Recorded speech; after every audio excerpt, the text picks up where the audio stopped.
Hello and welcome to WMLT News. I'm Chad Brown. And I'm Cody Neff.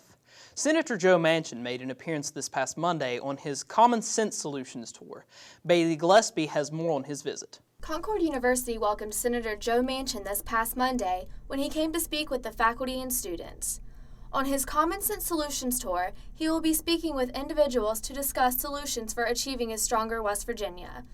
Manchin came to Concord University to speak about the veterans programs and initiatives. Basically, we're hearing from people that have been on the front lines, people that have served in so many different capacities, and I need to know what and how difficult that road of transition has been back to private. You're going to hear some good results. You're going to hear some challenging results, and people are still trying to have positive results. But I think that we need to know that from the standpoint of where I am today. The current program at Concord allows for an easier transition from military life back into college. With peer support, community outreach, along with financial help, the veterans are given the opportunity to reach their education goals. This program helps with PTSD, physical needs, as well as providing them a quality education. Difficult for them to adjust as it is societally. And I think they need a second chance program or a waiver of some sort, because God knows in the military we waiver everything. We file the proper paperwork in triplicate. But that was my biggest challenge in trying to work full time, because my skill set doesn't work that way. This is my job, and it's the best job I've ever had, actually. This program is working to assist more veterans in the local area, as well as those at other colleges. I'm Bailey Gillespie with WMLT News. Senator Jay Rockefeller hosted a discussion on March 27th about mining at Concord University. Included at the meeting were representatives of the United Mine Workers of America, the coal industry, as well as government regulators, and a widow of the Upper Big Branch disaster. You know, coal in West Virginia has a terrific future if some things happen. If people really start looking towards the future and they start thinking about, well, anybody can think about carbon capture and sequestration. It won't do them any good because we don't have any money to pay for it, for the federal share of it. But nevertheless, if you want to get 90% of the carbon dioxide out of coal, you use that technology or something akin to it, and AEP's used it, Dow Chemical has used it, and it's worked in both cases. So they're automatically, you solve a problem for centuries, for as long as coal lasts in our state and in our country. You just solve it, it's gone. He called for more focus on incorporating new technology into mine safety efforts. Rockefeller introduced the Robert C. Byrd Mine and Workplace Safety and Health Act for 2 years without success. U.S. Representative Nick Rahal was the keynote speaker for the 3rd District Accelerator Committee. Thank you very much, President Aloha. I appreciate that kind introduction. To bring together area leaders, state and federal agencies, and small local business owners in an effort to help small manufacturing and tourism communities grow and create jobs. Rahal said it was important to educate public and private business owners on the help and financial support that are available to them for developmental purposes. He also commented on the partnership between Concord and Marshall universities, as well as state and federal programs that are designed to help with economic development in southern West Virginia. Reach out and touch someone, because whether it's retraining workers for new careers in manufacturing or developing mobile apps for our flourishing tourism industry, the 3rd District Accelerator offers an array of targeted development strategies specifically suited to our region. Appalachian Power and Wheeling Power will not be seeking a rate increase for West Virginia customers this year. These companies reported this to the Public Service Commission of West Virginia on Monday. This move is the 2nd year in which Appalachian Power has not requested a rate increase. Appalachian Power is seeking a 1.5% rate increase in Virginia. West Virginia insurance now covers maternity expenses for everyone who is covered by the policyholder. The bill was passed on Tuesday and is required by the Federal Affordable Care Act. Earlier versions of this bill also included contraceptive coverage, but the contraceptive coverage was dropped in the committee. West Virginia's Attorney General is one of 13 Republican Attorney Generals who have signed a letter requesting that all businesses be allowed to opt out of providing contraceptive services in their plans. The West Virginia House of Delegates are poised to vote on a bill that would remove the need to pay tolls when traveling the turnpike in West Virginia. The plan is to create other sources of money so that by the year 2020, all tolls will be removed. Mercer County Delegate Marty Gearhart has said that the tolls paid by travelers help to, quote, keep the highway maintained in an appropriate fashion to be accepted as part of the interstate system, unquote. When asked how the state would pay for road maintenance, Gearhart also states that the bill, if it is passed, has set aside other ways to pay for toll road maintenance, and that the road would be, quote, fully maintained with no problem, unquote. Another objection to clothing the toll booths would be that the toll booth workers would be without jobs.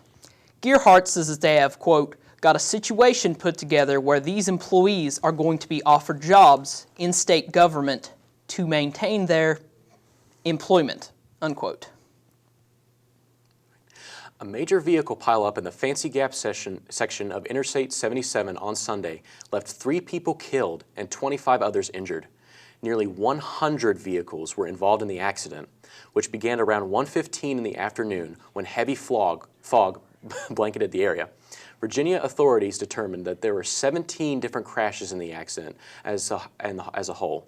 The pileup backed up traffic on the southbound lanes for at least 8 miles before the interstate was shut down completely to allow rescue vehicles to have access to the scene of the accident. Those who were in the area told reporters that they were astounded. One of them, Daryl Utt, said, quote, it was really foggy at first. We probably saw over 50 tow trucks. We saw about five cars come down and 3 semi-trucks. One of them, it didn't even look like it was a car. It looked like a chunk of metal, end quote. What caused the first collision is still being investigated. There have been no charges placed. Thick fog, which is notorious in the area, is attributed as a factor, as well as motorists driving too fast for the conditions. As of Monday, both north and southbound lanes have been reopened. Stay tuned, we have more WMLT news in just a moment.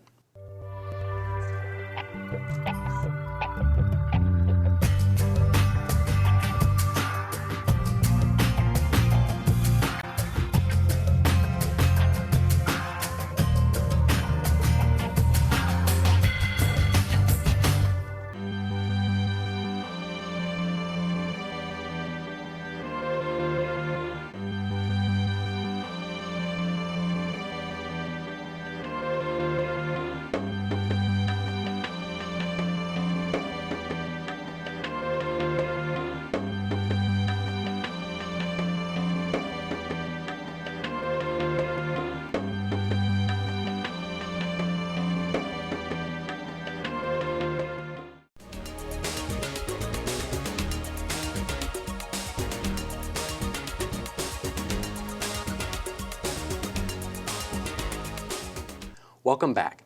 The athletic training program at Concord held a conference recently at Concord. Jared Klein has more on the event. The West Virginia Athletic Trainers Association held its annual sports medicine conference on May 22nd and 23rd at Concord University. The event featured presentations by athletic trainers throughout the state. Kyle Schneider, the clinical education coordinator at Concord, described the importance of the athletic training program at Concord.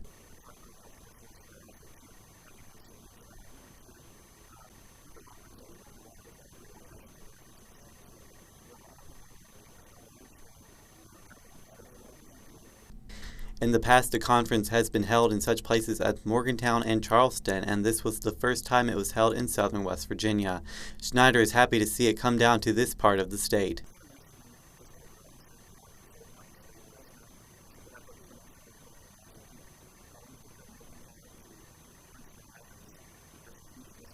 The conference also included student presentations. Brent Rourke, a student at Concord, thinks the event is important as it helps athletes play.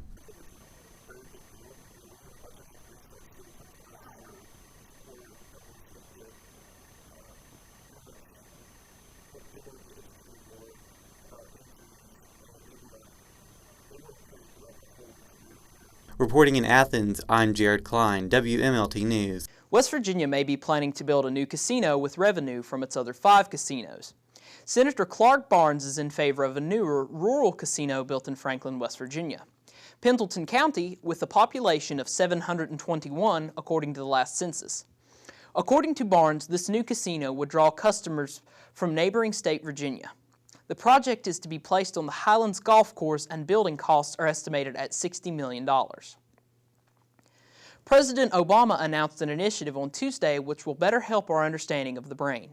The $100 million project, called BRAIN, aims to accelerate the development and use of technologies which will allow scientists to get real-time looks at how the brain works. 15 experts will be involved in the initiative, led by neurobiologist Dr. Corey Bragman. Government officials also hope the campaign will bring economic benefits by creating new jobs and industries. The project is set to begin in 2014. A Charleston man is being called a hero after saving his neighbor from his burning home. Early Tuesday morning, David Kelly heard his neighbor screaming. When he ran outside, he saw flames engulfing his neighbor's home on Ashwood Road in Charleston. Kelly says that he, quote, just immediately ran over and just started knocking out the windows and hollering for him, unquote. Kelly's neighbor made it out with just a few burns on his forehead. Other neighbors have said that if it were not for Kelly, then the man may not have made it out. Kelly said that he would have done the same thing for any of his neighbors. And now, with Ticket or Leave It, here's Nathan Wilcox. This week in movies, we have G.I. Joe Retaliation. Starring Channing Tatum and Bruce Willis, this action flick is a sequel to 2009's G.I. Joe Rise of the Cobra. In the film, the Joes are framed for the crime of stealing nuclear weapons and learn that it was an elaborate revenge plot planned by the terrorist organization Cobra. G.I. Joe Retaliation is playing this week in theaters. Reimagining what we know as horror, Evil Dead, a remake of the cult 1981 film, features a group involving teens hosting an overnight intervention for their drug-addicted friends. Little did they know what evil they would release into the world that night. Opening this Friday, Evil Dead is not for the faint of heart and the weak of stomach. In a long line of classic movies adding 3D effects for a theatrical re-release, we have Jurassic Park 3D. Starring Sam Neill and Jeff Goldblum, a rich entrepreneur decides to play God. He brings in a wide range of experts to judge if the theme park filled with genetically cloned dinosaurs is safe for the general public. As things go wrong, it becomes a struggle for survival to see if humanity is still on top of the food chain. Jurassic Park 3D promises new effects to thrill even the oldest fans this Friday.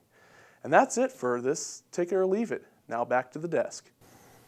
That's all for WMLT News this week. Join us again in 2 weeks.